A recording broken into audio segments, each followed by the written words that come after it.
This is your news source evening bulletin for today, Wednesday, the 27th day of July in the year 2022. I'm Gordon Mosley reporting, and here's what we're tracking tonight. Guyana has inked a $2 billion funding agreement with the United States Export-Import Bank. Under the agreement, the parties have agreed to explore options for utilizing EXIM's standard instruments, which include direct loans and medium and long-term guarantees to finance U.S. exports to Guyana for government projects, totaling $2 billion. Following the signing of the agreement in Washington, President Irfaan Ali said the MOU signals the seriousness of the U.S. not only in Guyana but the region. The MOU, he added, should also signal an open invitation to the private sector and the leadership of both countries to now move aggressively forward on a platform that is supported by the governments of Guyana and the EXIM Bank. In this development phase of our country, we want to see greater U.S. participation, not only from the government, but from the private sector. One of the inhibitive factors has always been the ease of access to financing and the barriers to financing. This today is the single most important signal, not only for Guyana, but for the region. The United States, through one of its agencies, the EXIM Bank, is serious about commitment and promise to this region, Caribbean region. The MOU highlights a number of sectors in which projects may be identified, and these include, but are not limited to, infrastructure, including roads and bridges, energy, including renewable energy and emission reduction, telecommunications, water treatment, and sanitation, including technologies and infrastructure, and agriculture. I think we can applaud ourselves and applaud EXIM Bank for this proactive, dynamic, futuristic, strong, and bold move in advancing this relationship and this cause. And the areas that we've identified shows the broad, multifaceted nature of the leadership in EXIM Bank. The president has assured that his government will aggressively pursue the MOU for the benefit of the Guyanese people and the United States. More news when we return in just a moment. Man, I've been getting this feeling lately. I don't know where it's coming from. I got this itch to win and win big, and I got to scratch it. Activate, scratch, win big with GTT's blazing hot summer promotion, which runs from July 1st to September 30th. Activate a data plan or bundle and receive a link to your digital scratch card every Saturday.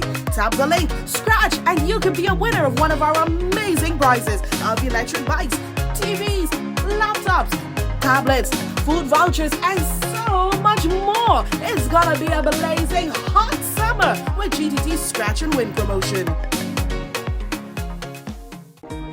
Are you looking for the best high school education at affordable fees? Then register your child today at the VYC Academy.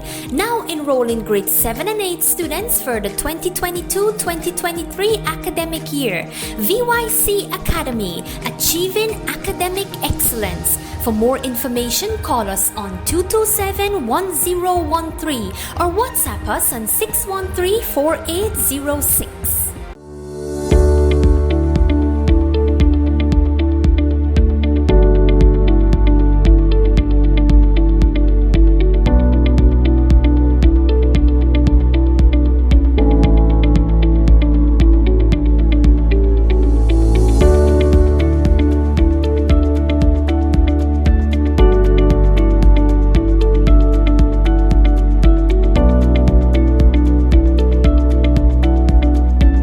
Give me one dembe for my whole family. Their bread is tasty. Dembe, Baked with love and passion by our dedicated team of fine bakers, we give you Dembake. With the same great quality you're used to, we now have a slightly new look. Here in Land of Canaan, we are ready to give you even more. Don't wait until you're hungry. Reach for a slice of Dembake. Dembake, healthy, wholesome living.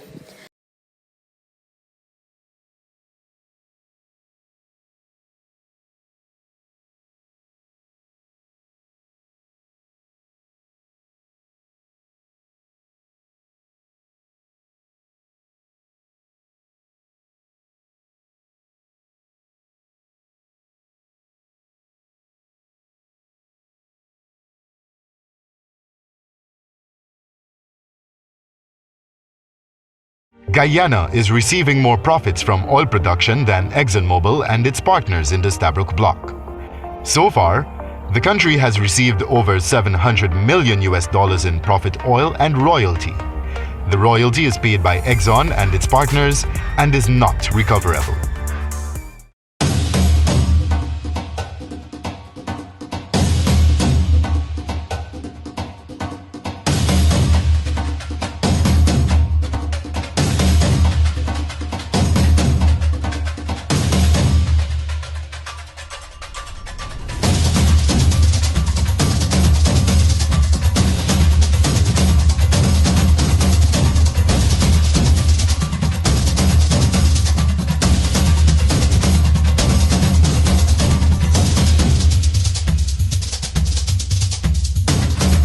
Vice President Bharat Jagdeo, who is currently part of a high-level government delegation on a visit to Washington, D.C., has tested positive for COVID-19. In a statement issued through the Department of Public Information, it was indicated that prior to his departure from Guyana on Sunday, the Vice President tested negative and showed no symptoms of the virus. President Irfan Ali and the other members of the delegation have tested negative for the virus, according to the statement. The statement said the Vice President is currently not experiencing any symptoms of the virus, even after testing positive. The President and the other members of his delegation will continue with the remainder of the agenda during the visit as the Vice President isolates. The statement said the delegation has already completed a number of successful engagements over the past 2 days, including meetings with U.S. Secretary of State Antony Blinken, Deputy Secretary of Commerce in the U.S. Don Graves, and U.S. business leaders and government officials. The Vice President attended all of those meetings. The Vice President is fully vaccinated and boosted against the virus, according to the Department of Public Information. Let's tell you now that the Ministry of Housing and Water, along with the Central Housing and Planning Authority, intend to build more houses as part of the government's housing drive. This past weekend, the Housing Ministry hosted the International Building Expo, which, according to the ministry, saw the allocation of close to 5,000 house lots. While those house lots will not be available for home construction purposes for several months, officials at the Housing Ministry have noted a growing interest in the government-built low-cost and young professionals' homes. Minister of Housing and Water Colin Crowell said it is clear that there will be some expansion to the housing drive. Our response to be able to build more houses, we don't just want to be seen as giving lands or allocating lands.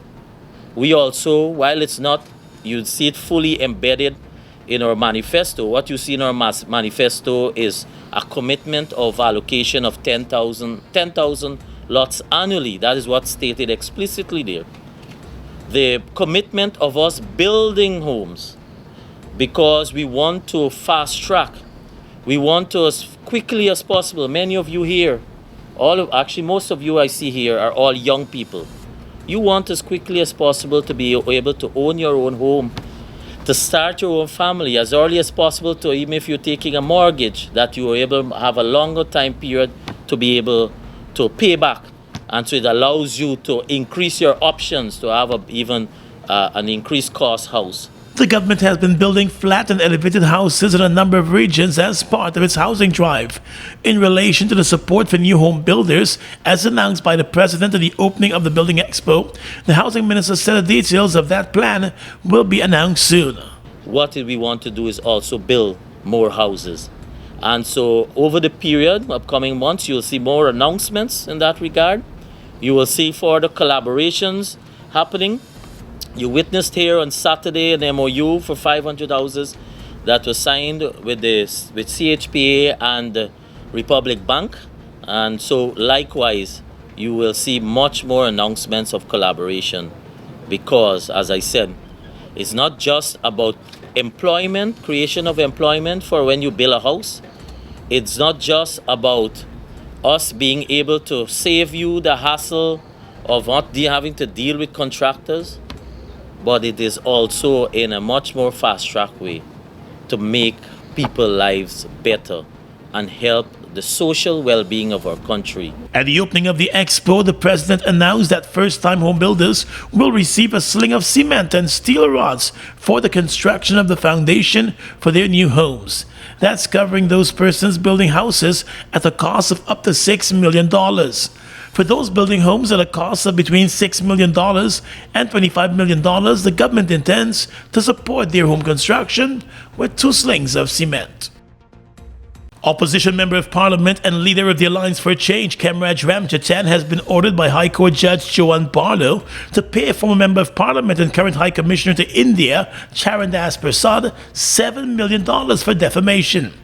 It was Charandas Prasad who, as a member of the APNU-AFC government in Parliament, voted against the government in a no-confidence motion, triggering elections and the eventual ouster of the coalition from office. Ramjatan, who was Minister of Public Security at the time, had made statements in the local media and on social media that hinted that Prasad was financially compensated for his vote against the then government. Prasad had always denied the claim, and he filed a $30 million lawsuit against Ramjatan. During the court case, Mr. Ramjatan argued that the statements attributed to him were not defamatory. The judge did not agree with that contention and pointed to the evidence before the court, which saw Ramjatan making specific reference to Prasad. The judge found that Ramjatan had indeed defamed Prasad with his reference to pieces of silver and Judas, while referencing the vote against the APNU-AFC government by Charandas Prasad. Charandas Prasad was a member of the Alliance for Change. He left the country just after his December 2018 vote and only returned to Guyana when the government changed following the 2020 elections. The new government appointed him as Guyana's High Commissioner to India. He is still serving in that position. If you are applying for a land compliance from the GRA, you will need the following documents: completed application form, copy of transport title or lease, copy of agreement of sale or purchase, vendors and purchases tin, improvement schedule. You must ensure all outstanding capital gains taxes and other taxes due are paid and returns filed before you receive your compliance certificate. It takes 5 working days to receive your land compliance certificate. GRA, your partner in development. Does Tom know that his wife is having an affair with his best friend? He's got to know. Calm down, he doesn't know. Does he plan to kill them? And is there another woman in his life? You're not obsessed with sex, are you? Andre Wilcher, Sonia Yard, Mark-Luke Edwards, and Nuria Gerard star in the comic thriller Nothing to Die For by award-winning American playwright Michael Sasha Miller. Theatre Guild Playhouse, 28th to 31st July. Tickets $5,000 and $3,000. Directed by Russell Lancaster. You've got to see how this plays out. Get your tickets today. Adults only. It's the return of the annual Emancipation Juve. Jump in the water. Jump in the water. July 29th, inside the National Park. Revel in paint, powder, and water while enjoying free beers all night. If you think you see paint, you ain't seen nothing yet. And if you think you see powder, you ain't seen powder yet. Admission $3,000. Juve Vibes by Super 8 one-man band. Stereo Sonic, Father Moe, Gully Ross, Diamond, DJ Kilo, the girls from Teddy Bear, DJ Gary, and David Hyde. The annual Emancipation Juve is here again. Friday, July 29th. Sponsored by Stovetop, Stack, 592 PM, Parrot Bay Cider, Marvelous Entertainment, DDENT, Fireside Grill, 94.1 Boom FM, and Ministry of Youth, Sports and Culture. Emancipation Juve 2022. Make the girl them bend right over. Make the girl them bend right over. Make the girl them bend right over. Sunshine snacks, cheese post. Grab a sunshine, double cheese post. We a crunch on a cheese post. Daddy nickel pick, double cheese post. Sunshine snacks, cheese post. Grab a sunshine snack, cheese post. Stuff cheese in every bite, flavor in every crunch. Extra cheese in me love it so much. Love cheese in every bite. Grab a sunshine, double cheese post. We a crunch on a cheese post. Daddy nickel pick, double cheese post. Sunshine snacks, cheese post. Grab a Sunshine Snacks Cheese Puffs today. More cheese, more flavor. Doors and windows, Republic. Rooms and more, Republic. A brand new rug on the floor. Come to Republic, come to Republic. Whatever you need, you got it. Come through and get your mortgage.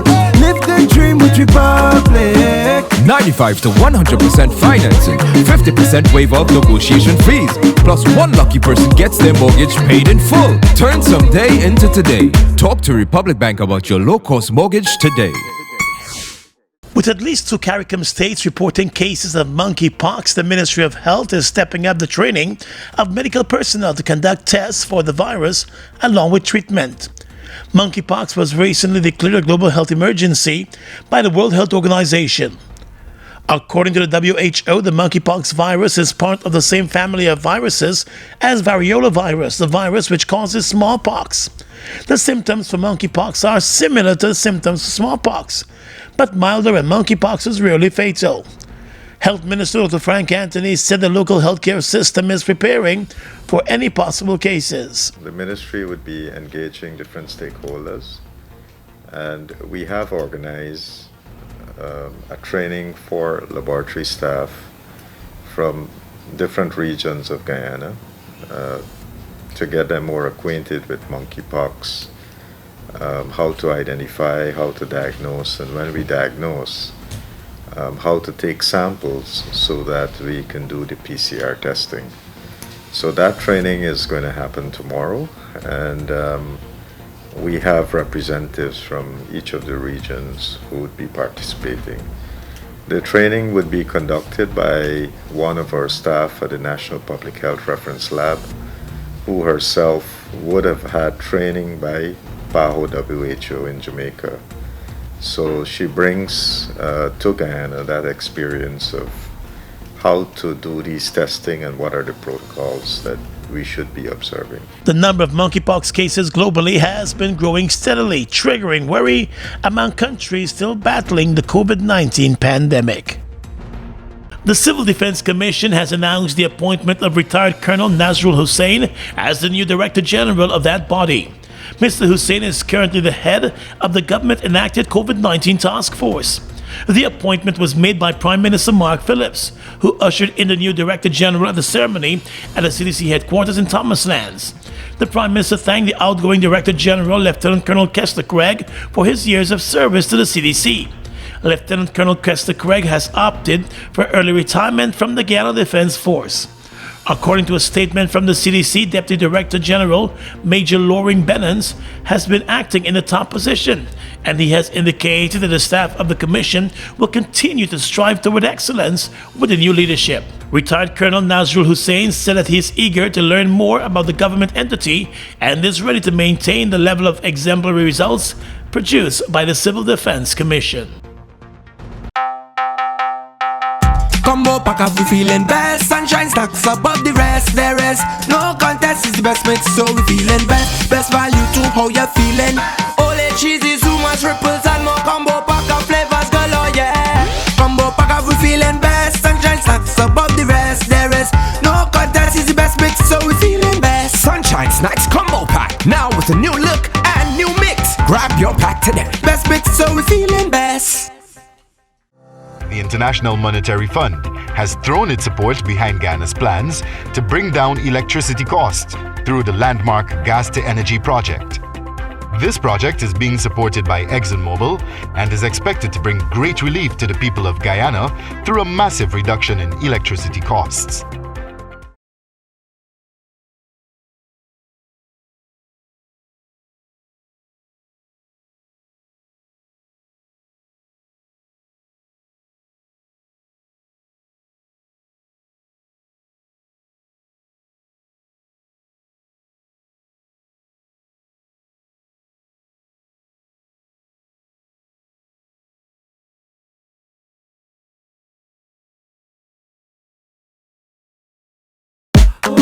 Doors and windows, Republic. Rooms and more, Republic. A brand new rug on the floor. Come to Republic, come to Republic. Whatever you need, you got it. Come to and get your mortgage. Live the dream with Republic. 95 to 100% financing, 50% waiver of negotiation fees, plus one lucky person gets their mortgage paid in full. Turn someday into today. Talk to Republic Bank about your low-cost mortgage today.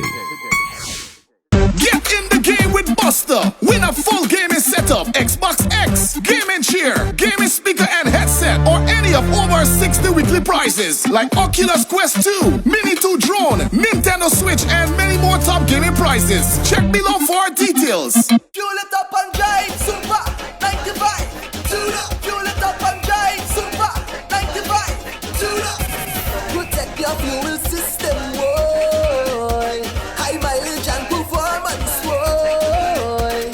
Sky Oil Super 95 gasoline gives you more reasons to drive and is available at 56 service stations nationwide. For affordable price, high performance, and high mileage, choose Guy Oil's Super 95 gasoline. Fuel it up and drive.